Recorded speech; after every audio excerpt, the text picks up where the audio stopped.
तो दोस्तों चलिए आज फिर से शुरू करते हैं। ये हमारा केस स्टडीज सीरीज़ का दूसरा वीडियो है। तो यहाँ पे क्वेश्चन दिया हुआ है कि आप एक ऐसे ज़िले के एसपी हैं जहाँ एक विशिष्ट संप्रदाय की अनुयायी बड़ी संख्या में निवास करते हैं।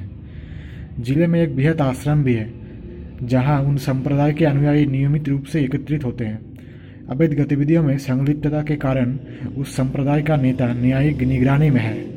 अब न्यायालय ने तत्काल उसकी गिरफ्तारी का आदेश दिया है और ऐसी व्यवस्था करने वाला आदेश आपको भेजा है। आपको 2 दिनों के अंतर्गत आदेशों का अनुपालन करने का कहा गया है।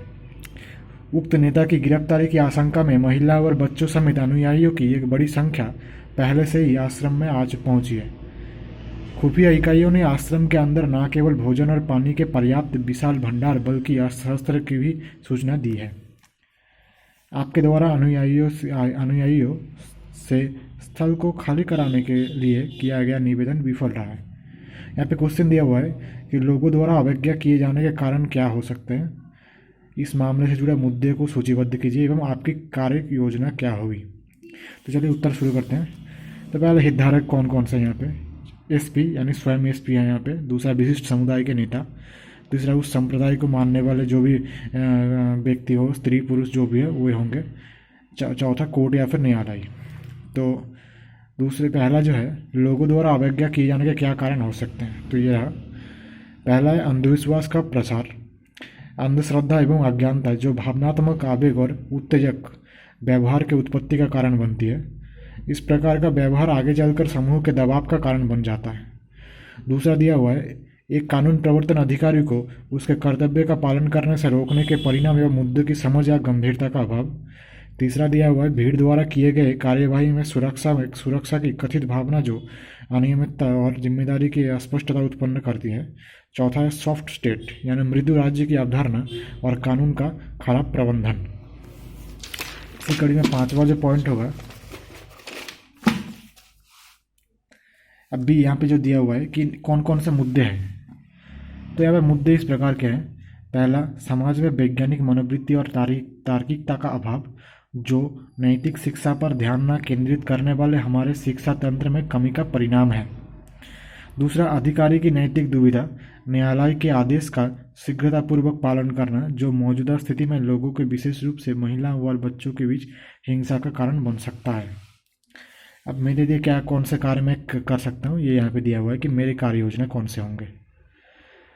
तो मैं बारंबार आश्रम के लोगों से निष्पक्ष सुनवाई हेतु शांतिपूर्ण तरीके से नेता और गिरफ्तारी के आग्रह करूंगा या करूंगी। संदेश की समय सीमा निर्धारित होगी जिसमें एक निर्धारित समय के बाद बल का प्रयोग करते हुए सख्त कार्रवाई की जाएगी। इस संदेश को हवा में पर्चे छोड़ने द्वारा, मीडिया के उपयोग आदि संचार माध्यम द्वारा लोगों तक पहुंचाया जाएगा। दूसरा, आश्रम में अधिकारी और अनुयायियों को उस्काने में सम्मिलित अन्य लोगों की कड़ी चेतावनी दी जाएगी। इस संदेश को संप्रेषित करने के लिए प्रभावशाली नेताओं की सहायता ली जाएगी। तीसरा होगा ऑपरेशन को सुगम बनाने के लिए जल और विद्युत जैसे रसदों को आपूर्ति रोक दी जाएगी। चौथा, किसी भी प्रतिकूल परिस्थिति के लिए अलग आपदा प्रबंधन दल और स्वास्थ्य सेवाओं को अलर्ट पर रखा जाएगा। फिर होगा बाहर निकालने हेतु निर्धारित समय सीमा के बाद न्यायालय के आदेश पर अमल करने हेतु आश्रम में प्रवेश के लिए बल प्रयोग किया जाएगा। ऑपरेशन में बाधा डालने वाले व्यक्तियों पर कानूनी कार्रवाई की जाएगी। फिर आएगा हालांकि खुफिया रिपोर्ट आश्रम पर गोला बारूद की मौजूदगी की पुष्टि करती है तो व्यापक हिंसा भड़कने की स्थिति में आदेश का पालन में गतिरोध और अधिक समय तक बना रह सकता है। बंधक परिस्थिति भी संभव है जिससे कुछ लोग अपने बचाव हेतु अन्य लोगों को ढाल के रूप में प्रयोग कर सकते हैं। भीड़ की भावना का उचित मूल्यांकन भी जरूरी है क्योंकि भीड़ हिंसा में लिप्त हो सकती है। फिर आएगा मैं न्यायालय से आदेश को क्रियान्वित करने के लिए कुछ और समय प्रदान का अनुरोध करूंगा या करूंगी।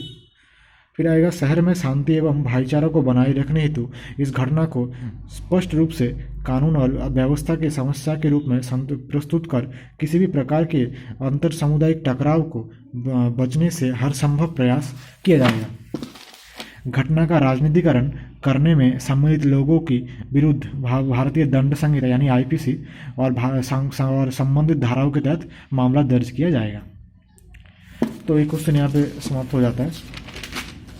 बेसिक से ही आप इसका पूरा आंसर लिख सकते हैं, केस स्टडीज ऐसा है।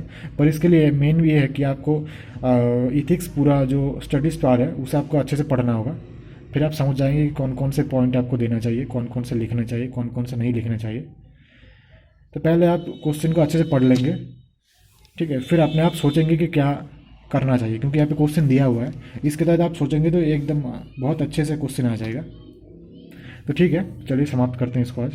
और अगर वीडियो को अच्छा लगा तो चैनल को सब्सक्राइब कीजिएगा, लाइक कीजिएगा। ठीक है, बाय।